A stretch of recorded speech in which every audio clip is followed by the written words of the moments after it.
Join us today as we work on this Japanese maple, getting ready for the 61st Winter Silhouette Show coming up pretty soon here. Join us today.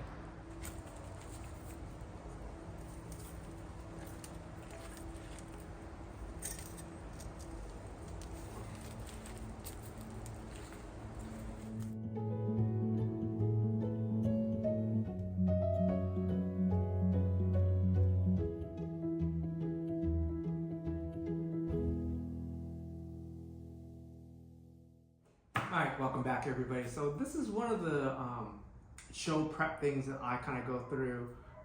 In the last about 5-6 years, I've been doing this pretty consistently.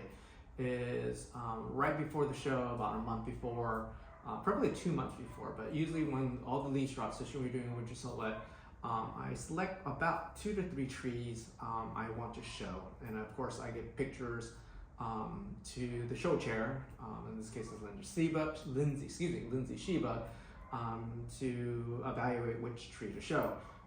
So this year I'm down to 2 trees technically. I'm down to this Shishihime and Korehime, and these are the really wide ones. So before I give some pictures to Lindsay Shiba, and before mossing, because moss is going to be a pretty limited commodity in this stuff. What I'll do, I'll clean up the pots best I can. Both trees. I'm gonna just do this one just to give you an idea what I go through in the process, especially during winter silhouette. I'll clean up all the dead leaves off the tree. I'll pluck all the rest of the leaves on this tree, and then I'll actually go back and trim any of the nodes are extremely long or out of the silhouette.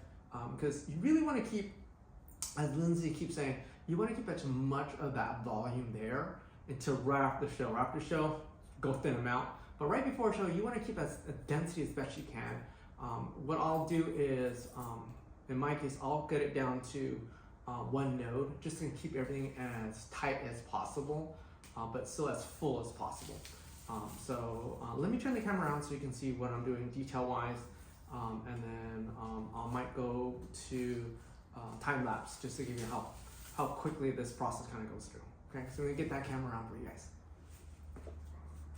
All right, so first thing I normally do is I'll try to wait until most of the leaves has fallen, and I'll use a blower to do that.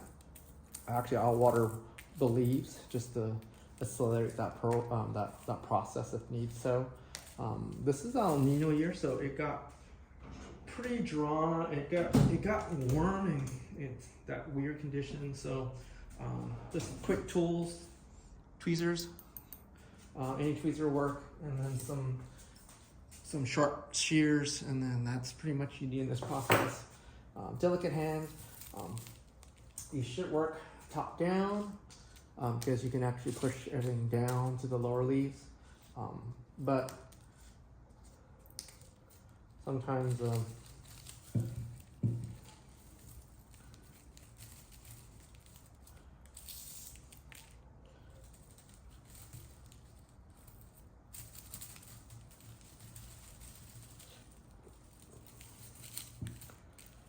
and sometimes you get so busy in the year, you just kind of forget what to do. So this tree is kind of unusual. So this is one of, again, I picked this up about the first time I met at Clark. And this is most likely one of his mother stock trees. And it was this is the Shishi Ohime, which is a dwarf variety, just like Kiyohime, just a little different, as in has the same dwarf characteristics. It is not a top dominant, but a lateral dominant type of species, slow growing. So you got some bonus there. And the main difference between Kiyohime and Shishihime is the color of red, apparently. So the red leaves on this guy stays for a much longer time than Kyuhime. So that's kind of the only main difference I've seen, and it's only on here. I mean, the red leaves stay here about 2 weeks longer than the Kyuhime. All right, so when you're doing this, you just have to either trust your fingers or trust your tweezers, try and get in between without breaking branches. So Kyuhime, any of these dwarf varieties, especially in the wintertime, are really brittle, so can't really be as aggressive as you want to be. Just like black pines, just gotta take your time, clear everything out. So I'm just gonna do a section. I'm just gonna clean a section out, and then show you my process, and then I'll do a time lapse, so you guys don't need to see the whole process here. So let me I clear this whole section off.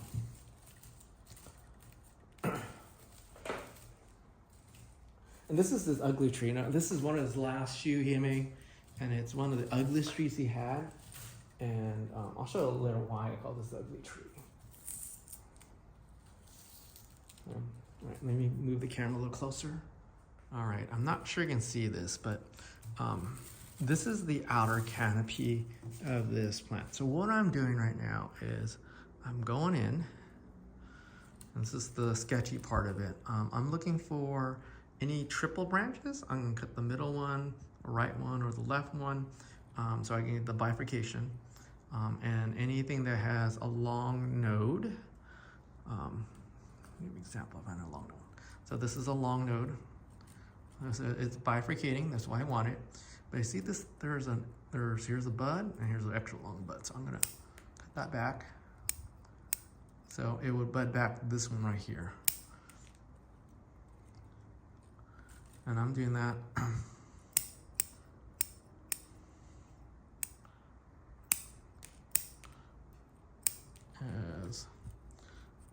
And then I'm gonna clean up any of the dead branches.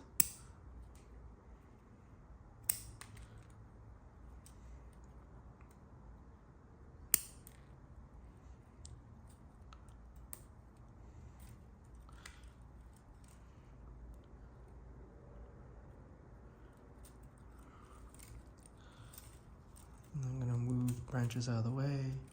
Okay, so that branch is done. I'm gonna do the same thing. So I'm gonna go over here. I see the long, I'm gonna cut that off. Here's a node. I'm gonna do that same process through all the branches in this general area. Okay. I won't thin branches back. And that's, so if you wanna pinch these back, if you had opportunity during early spring, you could have done that, but I'm not retired yet, and I don't have the time, especially during robotics. I can see there's 2 nodes here. You can see that, so I'm gonna cut.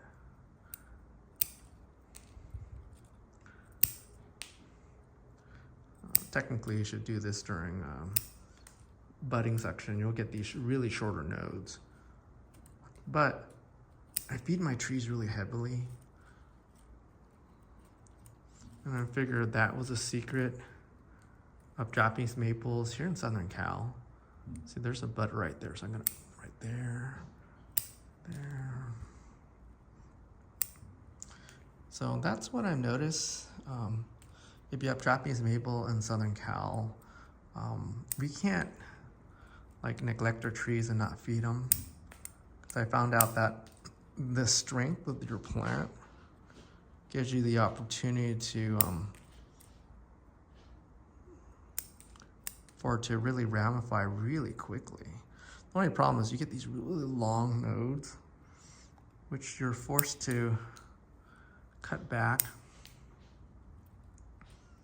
But I rather have the ability to cut back to something really strong than have a weak tree. I'm not sure you guys understand that concept.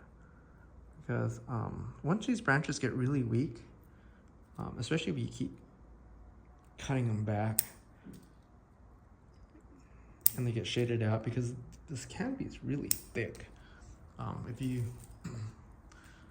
have an opportunity to see some of these Japanese maples that are grown, they get really dense and they start shading, the top starts shading the bottom out. So the bottom gets pretty weak. This is why I kind of let the bottom run also. That's why the tops are really shorter too, because they're not competing for that same light.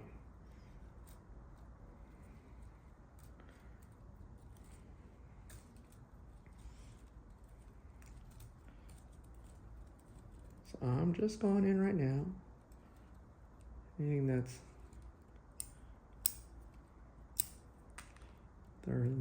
it's not more than one note.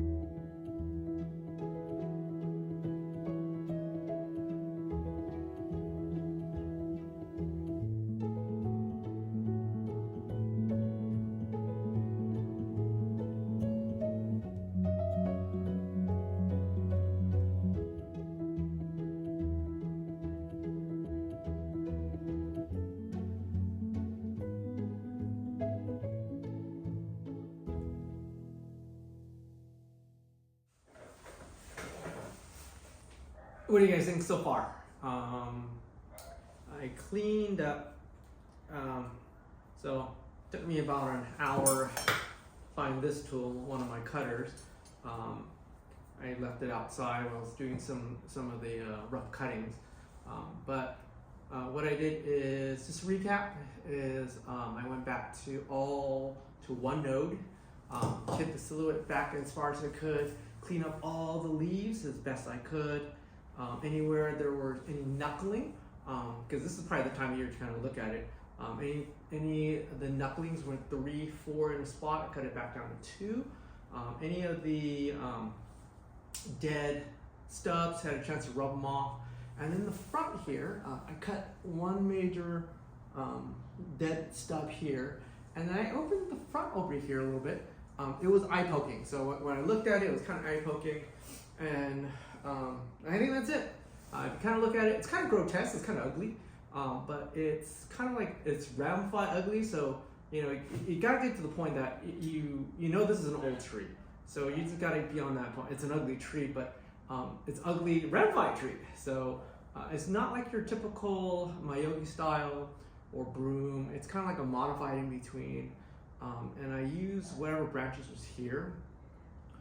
Technically, I probably could cut all of them off and just redo it, but then you kind of lose the age. So it's kind of like the, you know, lesser evil, if you want to say, in a sense.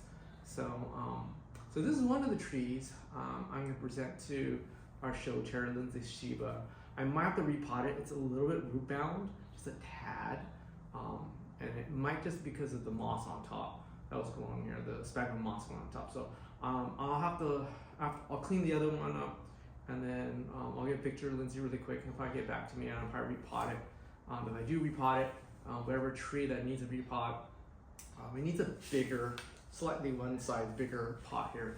But when it's ready, I'll probably film that one too. Just give you an idea of what's coming up. So if you guys watched this to the very end, thank you for watching. Thank you for supporting the channel. I can't believe the support. And then if you like and subscribe and leave a comment. I'd love to hear from you guys. I'll talk to you guys later. Bye-bye.